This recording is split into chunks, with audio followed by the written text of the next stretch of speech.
मित्रांनो, बघा तुम्हाला मी आता एकदम फ्रेश दिसत असेल ना, पण आता किती वाजले ते तुम्हाला दाखवतो. इथे किती वाजले? 3 वाजून 39 मिनिटं. 4 वाजायला आलेत आणि तिकडे किती वाजतायत सांगू का? हे बघा 5 वाजून 9 मिनिटं म्हणजे संध्याकाळचे 5 तिकडे वाजतायत. म्हणजे अमेरिकेमध्ये. रिॲलिटी सांगतो, की आता दाखवलं ना तुम्हाला किती वाजलेत. 3:45 वाजत आलेत, ऑलमोस्ट 4 वाजत आलेत सकाळचे. 4 वाजता काही काही लोक उठतात आणि माझं अजून काम चालू आहे. तर हीच रिॲलिटी की बाबा आय टीमध्ये ना लोकांना पैसा दिसतो, इथला स्ट्रेस दिसत नाही. तुमचं काही बसूनच काम आहे तर असं वाटतं.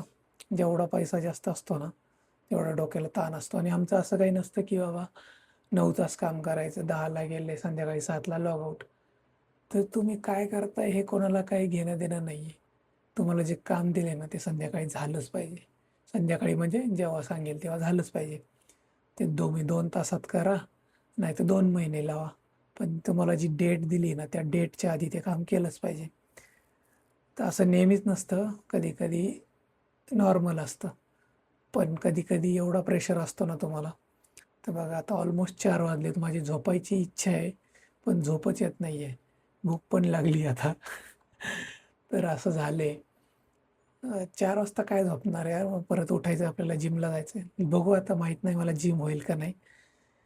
तर हीच एक गोष्ट मला शेअर करायची होती की बाबा आय टीमध्ये सगळं चकाचौंध दिसतं, भारी भारी कपडे, भारी भारी हॉटेलमध्ये खायला जातो.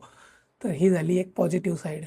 निगेटिव्ह साईड ही आहे की बाबा तुम्हाला असा स्ट्रेस घेऊन थोडंसं लेट नाईट वर्क पण करावं लागतं, त्याच्यामुळं तुमच्या हेल्थवर परिणाम होतो.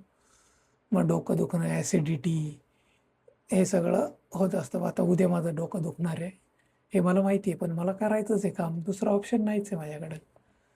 तर असं आहे सगळं. तर आहे 5-10 मिनटं काम आहे अजून, ते करतो आणि ठेवून देतो.